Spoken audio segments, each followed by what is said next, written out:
for headed to the hospital in Marietta as well. I want to thank you for your guide around this part of the state. And I will tell you this, I make you this commitment. I told you this in private, and I'll tell it in front of everybody in this room today. The success of Ohio includes the success of every part of Ohio. You have my word on that, Eddie, all right? We talked about the first time we met. You're a great county commissioner. You're going to be continuing to do a great job for this state. Right next to you, we got Brian Chavez. You can give this man a round of applause, to one of our great state senators. He's been one of my great guides on thinking about energy policy. You still a chemical engineer? You still keep at it? Keep your skills sharp? I like it when you have people with brain power outside of politics, putting that into making our state a better place. We got another one of those right here, Christina Rogner, another business leader and engineer by background. We like engineers in our government, Christina, and you're doing a great job as a state senator. You're going to do great things. You're with your brilliant daughter here tonight, too. Good to see you again. And I want to thank all the law enforcement in this room today to make a big event like this possible. Give our law enforcement, our men and women in blue, a round of applause tonight as well. Some of them, you don't even know who they are, and they're in this room. So I want to thank every one of them. I want to talk tonight about a topic that used to be just normal in the United States. You'd talk about it, if a politician started talking about it, you'd roll your eyes because it was so trite. But today we don't even talk about it enough anymore, and that is the idea of the American dream. The American dream is what makes this country distinctive from every other country on planet Earth, and it is deeply personal to me because I've lived that American dream in this state. My parents came halfway around the world to Cincinnati, Ohio, about half a century ago with nothing to their name. And in a single generation, I was able to get a great education in this state, to be able to get a great higher education in this country, to found successful companies, one of which was a biotech company that developed life-saving medicines for kids and life-changing medicines for other diseases. Through that, to be able to achieve success in business that my parents would have never imagined. Marrying my wife, Apoorva, herself a throat surgeon, the kid of immigrants who came to this country with nothing to their name. Now raising our two sons, and God willing, hopefully early next year, our daughter, who we expect in February. And thank you for that. I appreciate it. Raising those kids in circumstances that our parents would have never imagined possible 45 years ago when we grew up in Southwest Ohio. And the extraordinary part of that story is that in our country and in our state, that's not really that extraordinary. That is normal. It ought to be normal. That is the American dream that we want to revive, and that's what we're going to talk about tonight. Now, for the last half decade, we went through a national identity crisis in this country of historic proportions. Faith in God, patriotism, hard work, family, all but disappeared in so much of our culture. Our young people went through a mental health epidemic that continues to rage across this country like wildfire, hungering to be part of something bigger than themselves. And yet so many could not even answer what it meant to be an American. In the Biden years, we had a 16% confidence level of Gen Z who said they wanted to love the country. We had a 25% recruitment deficit in our own U.S. military. And that's why I'm proud. Last year, in November of 2024, we got it right for the United States of America when we sent Donald Trump back to the White House, when we elected Republican majorities up and down the ballot, including right here in our own home state of Ohio. You did that, Marietta. You did that here in Southeast Ohio, and now we're in the beginning of a new dawn for our country. But at this point, and I mean this seriously when I say this is the standard I expect you to hold me to. This is the standard I expect all of our voters to hold us to. If we don't get it right now, then we've got no one left to blame but ourselves. At a certain point, we believe in accountability, and that's the theme I want to kick off with tonight. We're at a fork in the road for the future of our direction as a Republican Party. Is our goal to just defeat the left, or is our goal to actually save the country? To me, the answer is clear. There was a time and place to own the libs, not anymore. Now we own responsibility for saving our nation. Do we adopt the methods of the left, silencing, canceling, picking favorites in a private sector, or do we actually own the principles of the American founding? Freedom, merit, the rule of law, the pursuit of excellence. To me, that answer is crystal clear. That's where we're headed. It's not anymore about what are we running from. The question about what are we running to. It's not about what we're against anymore. It is about what we actually stand for as Republicans, as conservatives, as Americans. Individual, family, nation, and God beats race, gender, sexuality, and climate if we have the courage to stand for what is right, what is true, what is good. It's the Reagan Day dinner. That's the legacy that we honor tonight. Now, it's tempting when we're in power to be able to say that, hey, we're going to use the methods of the other side against them, because if we don't use it now, then we're never going to have the chance to do it. When the other side's in power, they're not going to extend us the same courtesy. But the point is, if we adopt the left's methods, no, we're not going to be successful in reviving this country, because we lose the very thing that we were actually fighting for, and that is our identity as Americans. And in honor of Ronald Reagan tonight, and we have the Lincoln Day dinner in the spring. We'll talk about our friend Abraham Lincoln next spring. But tonight we honor Ronald Reagan. One of the things Ronald Reagan said, which was extraordinary, is you could pack your bags and you could live the rest of your life in Italy, but you would never be an Italian. You could move to Germany and you would never be a German. You could live the rest of your life in China or Japan and you would never be Chinese or Japanese. But you can come from any one of those countries to the United States of America, and you can still be an American, so long as you pledge allegiance to the ideals enshrined in that flag. So long as you work hard, you play by the rules, you get to have a good life in this country and dream for an even better life for your kids. That's why we call it the American dream. There's no such thing as the Canadian dream. There's no such thing as the British dream. There's no such thing as the Chinese dream. We call it the American dream for a reason. It is distinctive to our country. It is what makes American exceptionalism possible. And it is that American dream that we want to revive from the heart of the country, the center of the country, right here in our own home state of Ohio. All right, I'm not running to be your governor to lead Ohio to just be one of the better states in the Midwest, because frankly, we are already one of the best states in the Midwest. I'm running to be your next governor because we want to lead Ohio to be the top state in the country to raise a young family, to give your kids a world-class education, to celebrate success and revive that new American dream. We want to be the state where patriots across this country flock to and flock back to instead of leaving for opportunity elsewhere. We want to be the state where we celebrate success over victimhood, celebrate that national identity that set this country into motion 250 years ago.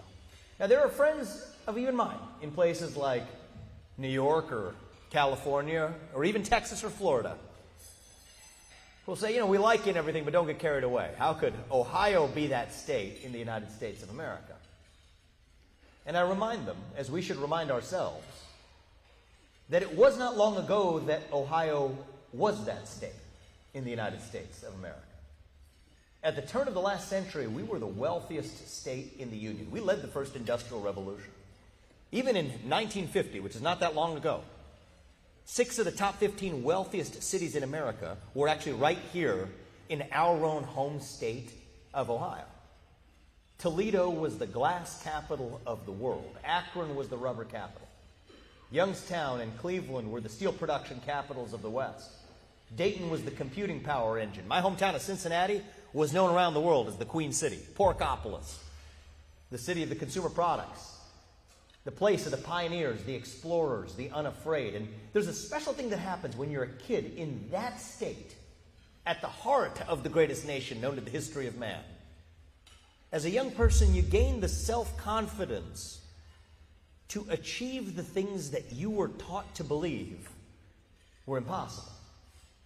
It's not an accident that that was the same Ohio that Neil Armstrong grew up in when he became the first man in human history to walk on the moon, born, raised, living in Ohio as he did it. It's not an accident that was the same Ohio that John Glenn grew up in when he became the first American to make it into orbit around the Earth. Born, raised, living in Ohio as he did it. It's not an accident. That was the same Ohio that gave birth to the Wright brothers. Born and raised in Dayton, Ohio. When they took flight, at a moment they were taught to believe that was crazy talk. That's who we were as a state. And I see no reason that we can't be that state again. Because if you think about it, we have every natural gift we did the first time around. Same fertile farmland. Same great natural resources, including natural gas underneath our ground, not far from where we are right now. We didn't even know that was valuable in the first industrial revolution. A great geographic location for manufacturing, with 60% of North America's population within a single day's drive of where we're having this dinner right now. Erie Canal to New York City, Ohio River to the Mississippi. God has blessed our state with every natural gift we could wish for to be the state that leads the United States of America back to greatness.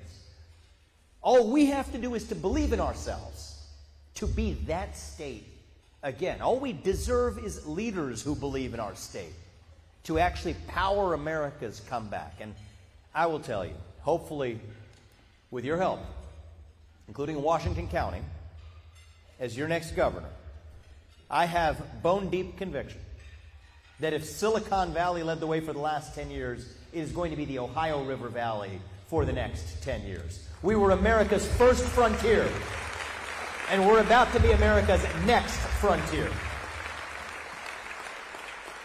That will require building on the sectors of the past that got us here, doubling down even on agriculture and farming, and so much of our manufacturing base. But it will require building on that to also chase the sectors of the future, from semiconductor production to our defense industrial base, the state where we embrace even automation, AI, and quantum computing, not to take old jobs, but to make new jobs through workforce training and education. This is where I want to lead our state. Fitting today in Marietta, Ohio, a modern-day Northwest Ordinance.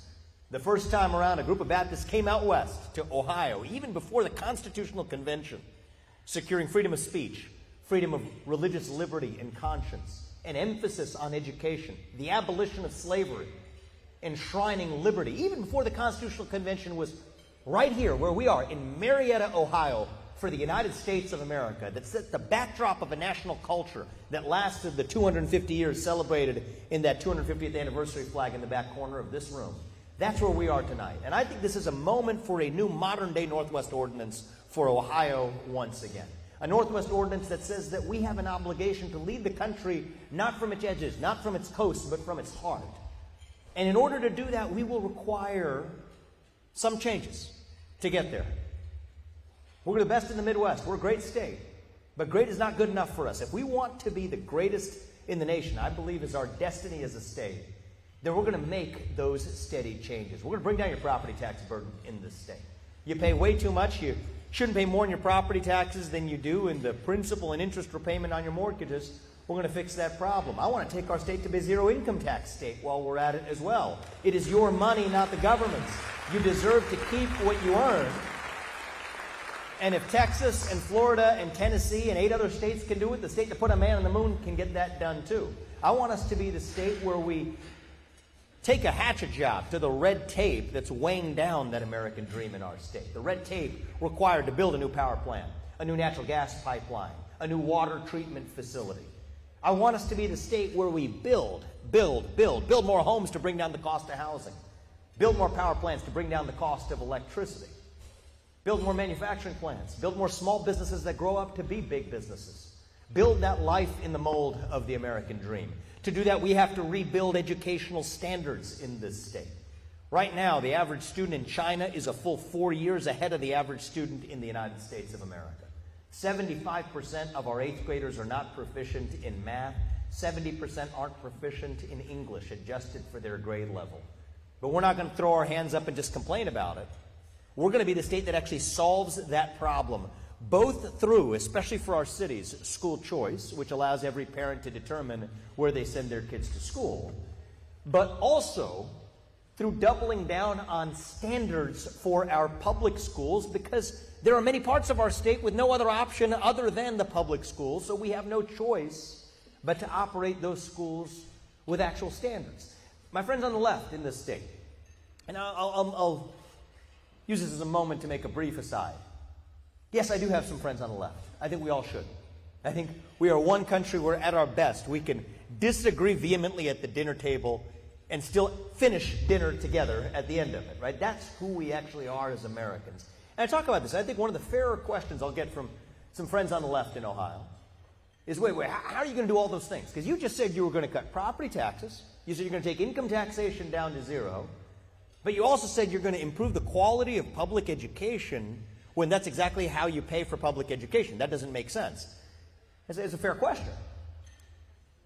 But it turns out education and our standards in education aren't just an accounting debate.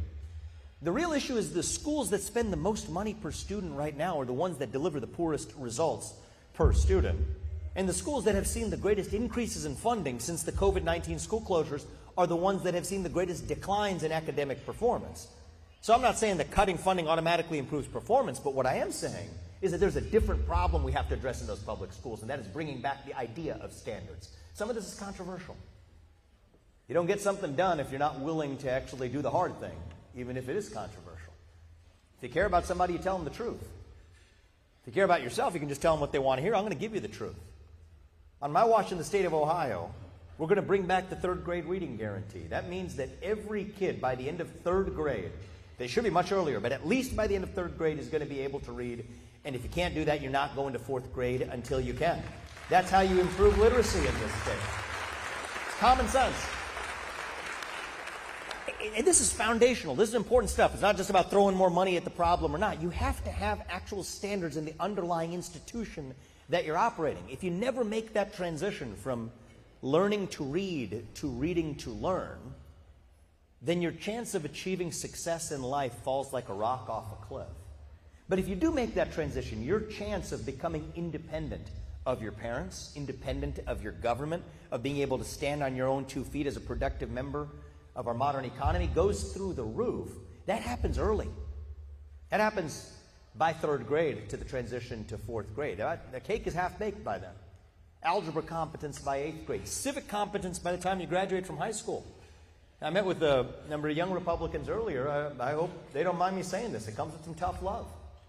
I think every high school senior, we will make sure every high school senior who graduates from an Ohio public high school has to pass the same civics test that every legal immigrant has to pass before the immigrant becomes a voting citizen. You should at least know that much before you graduate from high school. Because you must know your country, to love your country, to pledge allegiance to your country. Start every morning in school as we did today with at least the national anthem here, if not the Pledge of Allegiance in our schools, and a moment of silence to go along with it to reground ourselves in the why. A culture that pulls our young people into the screens, instead pull them back into real life. Pull them back into the culture that celebrates being part of something bigger than themselves, not just feeding them more wokeism or transgenderism or climate ideology or COVID ideology, but the real thing. That's what we have to have the courage to do. Physical education starting in kindergarten. Physical health, mental health, two sides of the same coin. Healthier food in our cafeterias. To be the state where we embrace higher education even starting in high school. I'll tell you what I mean by that. When you graduate from an Ohio school, here's how it goes. You have two options, A or B. Either A is you're going to college for a worthy degree that's going to actually allow you to succeed. And if four-year college degrees are not the right path from you, then you are ready to join the workforce on your own 2 feet to make skilled contributions, because we have high schools that also foster that path. Earn while you learn programs for every young man or woman who wants to be an electrician or a plumber. Eddie, I know you run, business and hiring many young people skilled in the trades. Or an electrician or carpenter or a welder or a machine operator. They too should have their shot at the American dream without having to take on burdensome four-year college debt, especially when we have a shortage of people with skilled, trained, and even paid habits starting at a young age in the trades. And to me, this isn't about either or, because we can fall into that trap. Sometimes you say, oh, well, four-year college degree, oh, is that bad, therefore that's elite? Or is it not elite to then go into the trades? No, forget about it. They're all elite. The way I look at it is we ought to be the state. The true American dream is about making sure that every path is open to every child. That's what a true meritocracy is all about. See, a true meritocracy recognizes that every one of us, every one of you, every one of our kids, has your own unique God-given gift, distinct from every other person in the world, actually. And that we're the state and we're the country on God's green earth where you get to make the most of your own unique talent without any man or system or government or bureaucracy standing in your way. That is the American dream. That is what made America great the first time. That is how we will make Ohio great again, starting at a young age. I'm looking at our young man here. I met you behind. Remember your name again? Levi? You come up here, Levi. You and I were having a conversation. I don't know. He's 15 years old. I was just chatting with him. Think about it. Every child having their unique gift. You guys, does anybody, just by show of applause, does anybody, who knows Levi, young Levi here? It seems like a lot of you know him. All right. It's good to see you, man. So what Levi was telling me beforehand, you're 15? Yeah, correct. Okay. Where are you in high school? Warren. So he was telling me, I'll just let you tell the audience about it, because I think more people should hear about this, is he has had a passion for education around firearm safety. Yeah. At a young age, you're 15 years old. Why don't you tell them the story of what lit your fire underneath your feet to do that, and how you've been able to make a difference, my man. I love hearing it. So I've been handling firearms since I was 4 years old, and my grandpa taught me everything you can know. So I've been around firearms my whole life. This past year, my grandpa passed away, and I actually got to join the National 4-H shooting sports team, and we placed out there, and every day it's constantly hammering on firearm safety. And within the world today, there's a lot of problems with firearm safety, and I think if we can give classes or seminars on that, maybe pass the test, just like the civic test that you would have seniors pass, I think that would help us as a state and a country. That's what I talked to my mom about, and I think that would benefit us. That's what I wanted. Well, 15 years old. How about that? In Ohio, Warren High School. Yep. Thank you, young man. I'm proud of you. And this is, to me, this is, thank you, Levi. Is your family here too? In the back. In the back? All right, well, you must be proud, wherever mom is. Thank you for Levi. And your grandpa would be proud too, by the way, if he were still with us. He'd be very proud of you. To me, there's the boundless potential in our young people, all right? Look, this young man happens to have been one who took the initiative on his own, not because somebody had him do it. He had a grandfather who gave him inspiration, but not everyone may be lucky, as Levi was, to have that granddad. Or he maybe even come from a family background, let's be honest, with two parents in the house. I think the nuclear family is where it begins. It's the greatest form of governance known to the history of mankind, and we should foster that. But not every child necessarily is fortunate enough to start with that gift, and this is where our education system can still make a difference. It is our moral duty to the next generation to instill in our young people the sense of purpose that Levi has, that has called him to his mission. And every path is different for every kid, but we want to be the state where every one of those paths is open, where they're not spiteful to somebody else's success because they're actually participating in it with their own skin in the game. And success isn't just defined as a bunch of green pieces of paper. It's defined through your conviction in your purpose as a citizen. But yes, it requires economic mobility as well. We want to be a state where we bring down the cost of housing by building more homes. Bring down the cost of those electric bills, which are 50% higher this summer than they were last summer, by producing more energy in our own state. Bring down the cost of health care. We're talking about this when we visited your hospital in Marietta, by increasing the supply of primary care, including in rural parts of our state. But this is what the new American dream is all about. A new American dream where we celebrate success over victimhood. A new American dream where every kid in this state gets the world-class education that is their birthright as an Ohioan and as an American. A new American dream where you could go into your city without fear looking over your shoulder for being assaulted. A new American dream where you can graduate from that high school, show up on your college campus, and speak your mind without somebody putting a bullet in your neck. A new American dream where we can still disagree vehemently and get together at that dinner table at the end of it. And the beautiful part about this new American dream is that it is the same one that has guided our country at every step of our first 250 years. That is what we want to revive in our own home state. To set an example for the other 49 states to follow. Not to live in the shadow of Texas or Florida or Tennessee anymore. That phase of Ohio's history is done. But to be the state that sets an example, to be that shining city on a hill that Ronald Reagan spoke of, that the rest of the Union can actually aspire to. This is an ambitious vision for our state. It is not a humble vision. It is an ambitious vision because I believe that is who we really are as Ohioans and as Americans. We don't whine, we win. We're not victims, we're victors. When we rallied behind the cry to make America great again, that is what we hungered for. We hungered for the unapologetic pursuit of excellence in this country. That is what the American dream is about. I know that American dream exists because I have lived it, and we will fight every day for that American dream, for my kids and for yours. For the people in this room, equally for the people who are not in this room. I'm proud to be in a room filled with proud Republicans in the tradition of Reagan, in the tradition of Lincoln. I'm proud of our president, Donald Trump, securing peace around the world, and it's a great thing to watch. It's a beautiful thing to watch day by day what this party has accomplished for history and posterity. But we're not in it just for the people who are in this room. We're in this equally for the people who are not in this room. Frankly, I don't care what you call yourself. Call yourself Republican, Libertarian, Independent, orphaned Reagan Democrat, politically homeless for that matter. I don't care what you call yourself.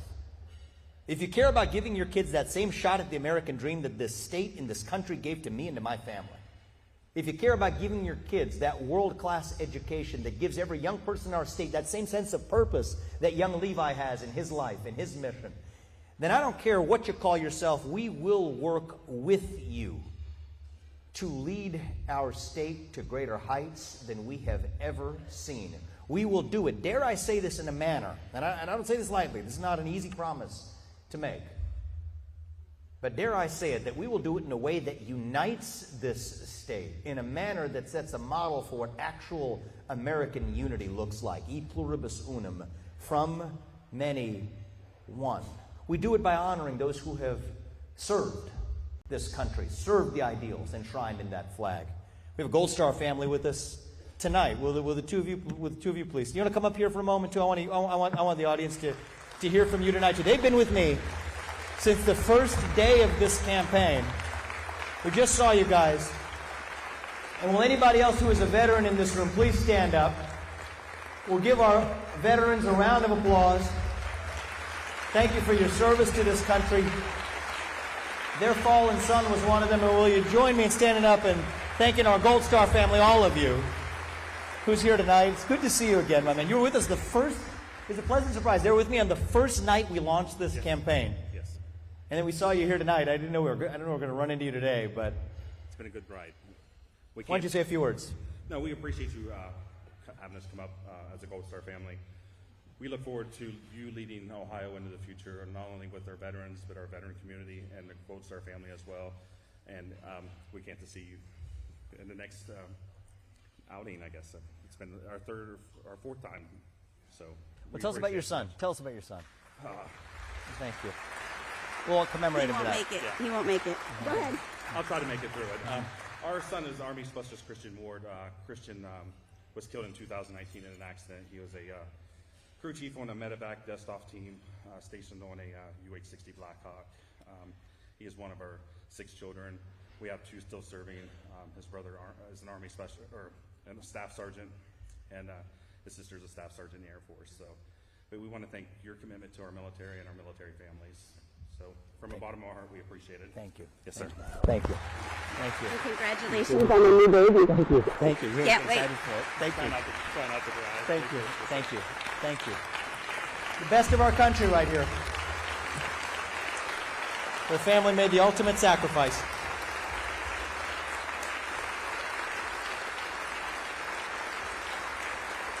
Thank you.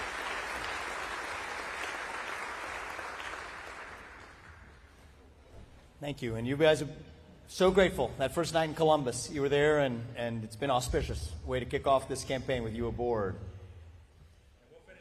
And we'll finish it. And we're not going to finish it just in November of next year. November of next year is not the destination. It is the start line. That is when we actually begin, my friends. So we'll do it together. And we, young people, I would say, are smart about this. They understand. Why do we have that 25% recruitment deficit in the U.S. military that I described in the beginning? Because they're not dumb. They see if this is how you treat your veterans on the back end, many of whom are committing suicide, suffering from mental health issues, PTSD, then it sends a signal to our youth, well, why would I enlist to serve in the first place? And I think that we have to do a better job of honoring and recognizing those who have actually served our country by being willing to make that ultimate sacrifice. And I want to thank you for that, because that's a civic spirit we want to bring back in Ohio. And I'll close with a story of an interaction I had with a veteran in a different part of our state as part of our tour of Lincoln Reagan Day dinners across the board. Christina, you were at that one in Wayne County, Ohio. You actually introduced me there. You remember that? There's a room like this. It was a big one. We had, how many we have here? 750 or so tonight? He's saying more? Okay, it was something like that we had in Wayne County. It was a big one like this. And there was a group of protesters outside. It was in May. It was a hot Saturday afternoon. And I had made a commitment to say that whenever we have protesters at the event, whenever it's reasonably possible, we're going to go out and we're going to talk to them. We're not going to bend our will. We're not going to change our principles. But we're going to talk to them. And that's what we did that night. So Wayne County, I met a veteran, actually. I walked out. A woman, she's an older woman. She comes straight after me and she says, "Why are you cutting our veterans' benefits?" And to me, I was stunned. "Why are you cutting our veterans' benefits? I have no plan to do any such thing." She said, "No, why are you cutting our veterans' benefits?" I said, "We're not cutting your veterans' benefits. A governor can't do it. It would be a horrible campaign strategy. And most of all, we stand for the people who have served our country. So tell me, where did you hear this disastrous lie?" And she thinks about it for a second, and she says, "Well, I don't know. I heard it somewhere." Which is so much of modern politics in the social media era. So I tell her, "We're not cutting your veterans' benefits, but you tell me, where did you serve our country?" She said, "I served in Vietnam." So there's a Vietnam War veteran who's out here on a Saturday night sweating for 2 hours outside of an event because she thinks I'm running for governor to cut her veterans' benefits. We told her, "Why don't you come in and join us tonight? We'll seat you at the head table, right about where you're sitting, Christina, and you can listen to us. We'll treat you with respect." She said, "Deal." And I give her a lot of credit because she was out there. We're all dressed like we are tonight. Nice suits, beautiful dresses. She's wearing a sweaty T-shirt. She's been outside for 2 hours on a Saturday afternoon, but she comes in, she joins us. And I keep an eye on her through the course of the speech, and she starts to loosen up over the course of the speech. As we did tonight, we had every veteran in the room stand up. About 30 people stood up, and she was among them. The entire room applauded for her. We told the room she was a Vietnam War veteran, but we also told the room that she was actually one of the protesters outside at the start of the event. And everyone laughed at that. And so we called her up on stage. I told her, "We'll give you 2 minutes. But you came here to be heard tonight outside the room. We'll let you be heard inside the room. You can tell this room of Republicans what's on your mind." And she took the mic, and she was brief, she was respectful, but she closed her remarks by pointing to the audience, and she said, "You know what? You all have changed my perspective on Republicans tonight." And I thought that was progress. One woman on one Saturday night in Wayne County, Ohio. We're not going to reach all of them. We can't. It doesn't work that way. But we'll reach as many as we can. We will hold ourselves to our own standards. We can ask ourselves, would the other side extend us the same courtesy in return? I think many of us may know the answer to that question, but it's the wrong question to ask, because we don't play according to the other side's rules. We hold ourselves to the standards that our founding fathers would hold us to if they were alive and with us today. That creed that set this country into motion 250 years ago, that basic idea that no matter who you are or where your parents came from or what your skin color is, that you're able to achieve anything you want in this country with your own hard work, your own commitment, your own dedication. that idea that you're able to speak your mind at every step of the way, that is the American dream. That is what makes America great. That is what won us the American Revolution. That is what reunited us after the Civil War. That is what won us 2 world wars and the Cold War. That is what still gives hope to the free world. And if we can revive that American dream over group identity and victimhood and grievance, then there's nobody in the world, not a nation, not a corporation, not a virus, not China, not a campus shooter, that's going to defeat us. That's what true American exceptionalism is all about. And with your help, starting at the ballot box next November here in Ohio, when we hopefully deliver a decisive, dare I say it, landslide victory of historic proportion that unites this state in pursuit of that American dream, we will achieve once again a vision that would make our founders proud and once again make Ohio the state that leads America's path back to greatness. Thank you for coming out today, guys. Washington County, we love you. God bless every one of you and your families, and may God bless our United States of America and our great state of Ohio. Thank you.